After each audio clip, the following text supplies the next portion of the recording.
Y en este segundo bloque vamos a arrancar, por supuesto, con Mascoteros y el cine. Vamos a ver un tráiler de la película del director Dickinson. Él hizo una especie de documental relacionado con la problemática de los perros asilvestrados y cimarrones desde la perspectiva de los estancieros, que son quienes tienen que lidiar con este problema día a día. Muy interesante de ver. Seguimos con este tema de la concientización. Es un tema real. Los perros asilvestrados no solamente andan en manadas, atacan en manadas, sino que aparte todo el tiempo están atentando justamente porque tienen que alimentarse contra el ganado y contra la gente que trabaja en el campo. Es una problemática muy grande en nuestra provincia y es muy interesante y es necesario que tomemos conciencia con respecto a este problema. Así que vamos a verlo juntos y ya volvemos con más Mascoteros. Tomás, ¿me copias? Sí. Lo primero que vivís es que todos dicen que tienen problemas de perros y uno que dice a mí no me va a pasar. En el 95 empezamos a ver perros en la nieve. Habló Pedro. Dice que los perros los vio yendo para el aserradero. Perdemos por perros y fácil 1000 ovejas por año. 6. 17. Tierra del Fuego era famoso por su cordero, por su lana. Y se producía cantidad. Y en los fardos pintábamos un logo que decía producto argentino. Hace un rato me enteré de que en un campo, ahí donde estuvimos al fondo, encontraron 200 ovejas muertas.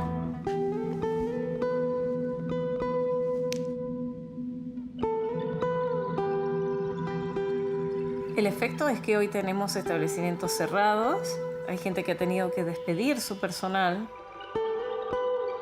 El problema en realidad viene de los pueblos, de Río Grande, Ushuaia y de Tolwyn. Hay mucha gente que cuando ya no quiere más su perro, se va y lo deja en el campo, lo carga en el auto y lo tira en el campo. El perro periurbano no es otra cosa más que un perro urbano que tiene hambre. Lamentablemente el perro tiene que buscar su comida y sabemos bien que el instinto del perro es matar. Es un cazador nato. Son perros que se han criado en jaurías en las zonas rurales. El perro vuelve 14.000 años atrás, que es cuando comienza la domesticación. Empezamos a defendernos como podíamos, cazando con trampas. Lo primero que se hace es aumentar las recorridas, agarran un fusil. Es así, ellos tienen que mantener el sustento de la estancia y si la solución es eliminarlos, está en la decisión de ellos. Yo no podría hacerlo. Nosotros salimos armados, pero el perro es muy difícil. Cuando vos crees que te estás acercando, él te olió, te escuchó y te vio mucho antes.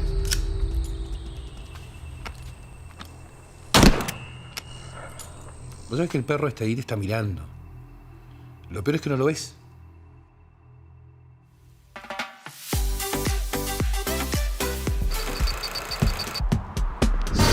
Mi nombre es Juan Dickinson y soy el director de un largometraje documental que se llama Perros del Fin del Mundo. Tomás, ¿me copias? Sí. Lo primero que vivís es que todos dicen que tienen problemas de perros y uno que dice a mí no me va a pasar. En el 95 empezamos a ver perros en la nieve. Habló Pedro. Dice que los perros los vio yendo para el aserradero. Perros del Fin del Mundo es sobre un fenómeno que se está dando en Tierra del Fuego, en realidad, la parte chilena, la parte argentina, que tiene que ver con los perros que empiezan como a salirse de los cauces normales, básicamente a causa de abandono. Son perros que en su origen son mayormente mascotas. Van saliendo de las ciudades a internarse en los bosques que existen en la parte media de la isla y en los bosques empiezan a vivir su vida ya progresivamente sin contacto con el hombre y hacen lo que para nosotros son estragos. Teníamos la idea de hacer un un largometraje que no se ha hecho, que tiene que ver con un refugiado sirio, alguien escapándose del lío en Medio Oriente, que termina en la Argentina, en Tierra del Fuego. En fin, andábamos explorando esa idea y hablando con la gente de la isla sobre las posibilidades de hacerlo, la parte de la logística, de cómo podría ser. Y encontramos que la gente estaba muy poco interesada en nuestra idea. Todo el mundo terminaba hablándonos del problema que tenían con los perros. Entonces, bueno, un día nos miramos y dijimos, bueno, si todo el mundo nos habla de los perros, por ahí es bueno hacer algo sobre los perros. Y así nació la idea de hacer esta película. Sí, nosotros llevamos la película al Festival de Cine de Tierra del Fuego, justamente a las dos ciudades donde más se manifiesta este problema, Río Grande y Tolwyn. Tolwyn es el origen del problema en la isla.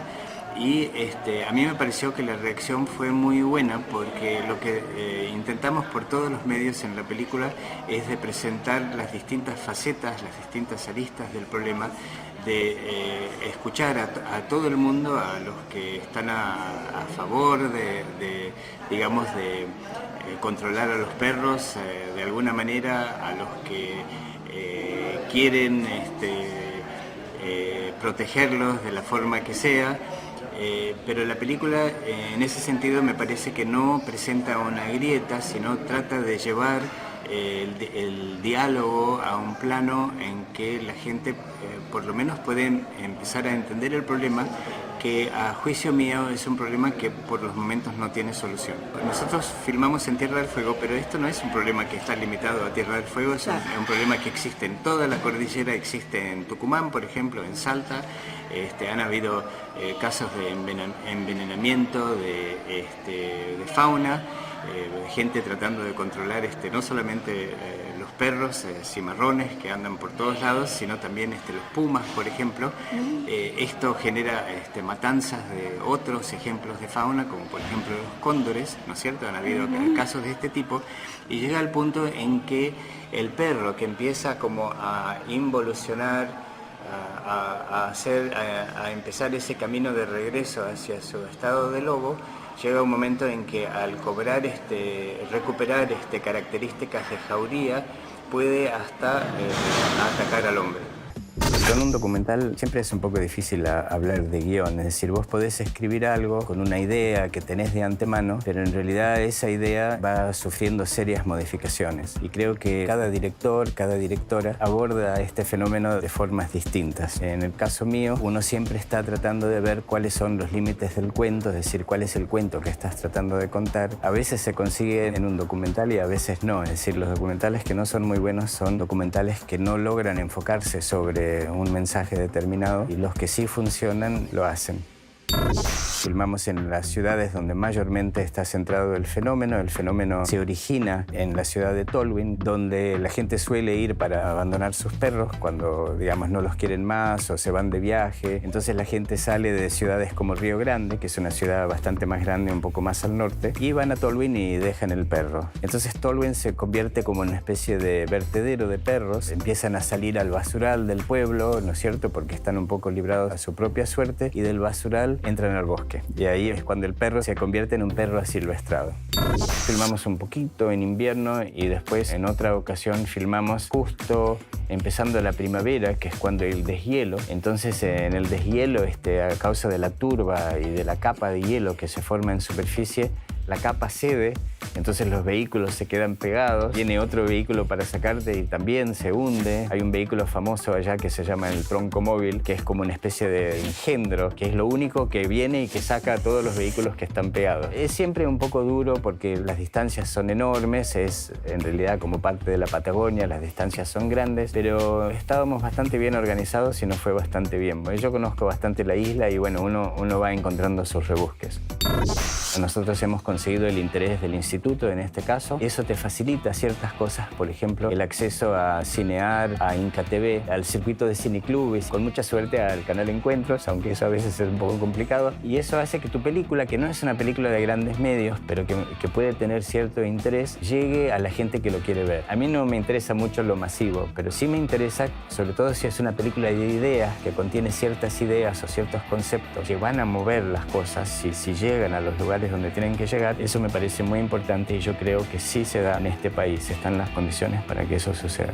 A mí me gusta mucho el cine argentino, me parece que es un cine bárbaro, es un cine muy pluralista, muy democrático, sobre todo muy creativo. Como hemos visto en encuentros, en otros canales que difunden el documental, hay cosas muy buenas. A mí siempre me ha llamado la atención que en América del Sur, digamos, yo trabajé mucho en el Caribe, acá hay como el modelo del que hace, de alguna manera es responsable por lo que hace, es responsable económicamente, mientras que cuando yo trabajé en Europa las cosas no eran así. Es decir, por ejemplo, el que dirigía estaba ahí específicamente para dirigir. De toda la parte económica de la película no era su asunto. Que acá uno está siempre invadido por los problemas de presupuesto, es como que sos vos el que tiene que ver cómo hace para conseguir los recursos, y en un cine más organizado muchas veces eso no es así. Te agrego una cosa, que eso ayuda mucho, porque el director que trabaja sin ser responsable por la parte financiera de la producción es alguien que pasa de una producción a la otra de la misma manera que acá, por ejemplo, los técnicos, bueno, pasan de una producción a la otra. Al eso no ser así, lo que pasa, que me pasa a mí frecuentemente, es que uno llega al rodaje sin training, porque hace 2 o 3 años que uno está tratando de juntar